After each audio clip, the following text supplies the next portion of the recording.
Are you a Sony ZV-1 owner and you're considering to upgrade to the ZV-1 Mark II? Well, I've had this for 2 years and I thought I would give you my opinion. And for the impatient ones, I don't think the upgrades that they made or the changes are worth the money, except for a few details that might be very important for you. None of them are important enough for me.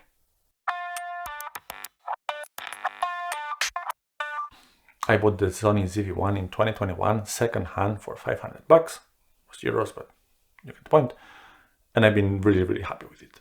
There's still plenty to like, but there are a few things that I think it would make it better, and I was hoping that some of this will make it into the next version. What things I would like that the ZV-1 would do better? A couple of them are related to usability and the photo and video separation. The ZV-1 has one mode button that then circles over all the different possible modes. But for instance, the ZV, the E10 and the E1 have an actual switch to switch between photo and video. I think they also switch to S and Q, which I don't need, but anyway, you get the point. And also the separation of settings between photo and video. That would be nice to have separated. Another one would be the lens. This is still marketed, and the new one marketed as a vlogging camera. And the lens on the wide end is not too wide, so it could be wider. The one thing I wouldn't want to sacrifice is the long end. The 70mm equivalent, it's pretty nice for general purpose photography. So make it a bit wider, do not make it shorter. And then finally, of course, with all the new cameras coming, better video, better dynamic range, have 422 10-bit. I know that this is really small and compact camera, but why not? I know it's a bit of a stretch, but it would make a difference. And now we're getting it with some of the more affordable-ish cameras from Sony, like the A7 IV or the ZV-1. It's not anymore on the 4K upwards A7, S3 and FX3 and whatnot. Now we get it in more reasonable models. Why not to put it in something like this? So, do we get any of these improvements with the Mark II? Yes. Now there is a button to change between photo and video. There is the new menu system, so that's really good. How about the lens? We do get the wider lens, which is better for vlogging purposes, but it's also shorter on the other end, so we kind of get it, but we kind of don't, based on just my own personal preferences. There's one thing that we lost, or well, you lose if you get the ZV-1 Mark II, which is lens stabilization, which I think is critical. Again, for the vlogging purposes, the digital will make a decent job, but might do like some funky stuff. The ZV-1 has a kind of mechanical stabilization of the lens, and then on top of it, you can add the active stabilization, which is a digital with the digital crop. With the new one, you do not get the optical stabilization, which I think is a miss. And it feels even less of an upgrade if you move from the ZV-1 to the ZV-1 Mark II. And how about the video?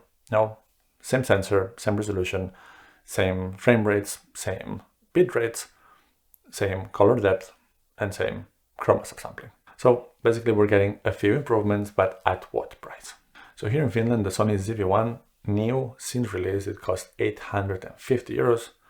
And the ZV-1 Mark II costs 1,050 euros. That's 200 more. And that's a lot of money for almost the same camera, with a bit moved focal range, with a bit of a usability improvement. But basically, if you think about the upgrade from this to that, if you go and trade this in, I don't think I would get a lot more than, I don't know, a couple of $100. So now imagine I'd have to give this, still add maybe 800 euros to get a couple of improvements. Definitely not worth it.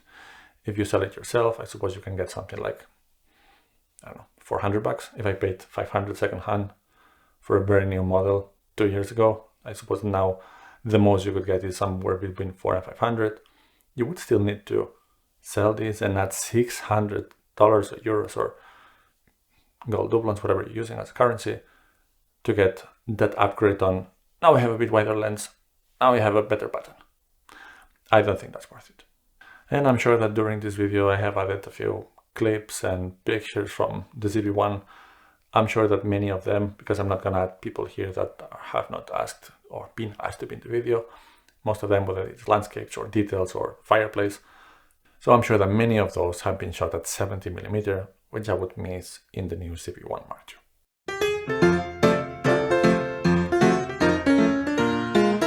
For me, the whole ZV upgrade path has been a bit curious. I wouldn't upgrade from the ZV-1 to the ZV-1 Mark II. I would not have upgraded from the Sony a6400 to the ZV-E10. very similar, still stabilization issues, meaning specs, so very similar cameras. If you have any of the A60 something 100 or an A7 III, then an upgrade to the ZV-1 would make a lot of sense. And I would say that if you have an A7 III, an upgrade to the A7 IV or to the ZV-1, that's a tough choice. They are comparable in price, a bit different spec. The ZV-1 will have better video specs, but the A7 IV will have better resolution and better for photography, and you also get the viewfinder. So it's a little bit of a comparison. I got the A7 IV, which I've been really happy with. That's what I'm shooting right now. When I bought it, the ZV-1 was not on the market, so I don't know if I would have... I'm not sure what I would have chosen at that point of time, but I still think that I would go with a purely hybrid, excellent for photos, really good for video, rather than the ZV-1. But both great choices. But now maybe the question is for you. Do you own a Sony ZV-1 right now? Are you planning to upgrade to the Mark II, and why? And if you don't have either one of them, are you going to be picking one? I'm curious to hear. And I hope you liked the video. If you did, please like and subscribe, and we're going to see you soon for some more content.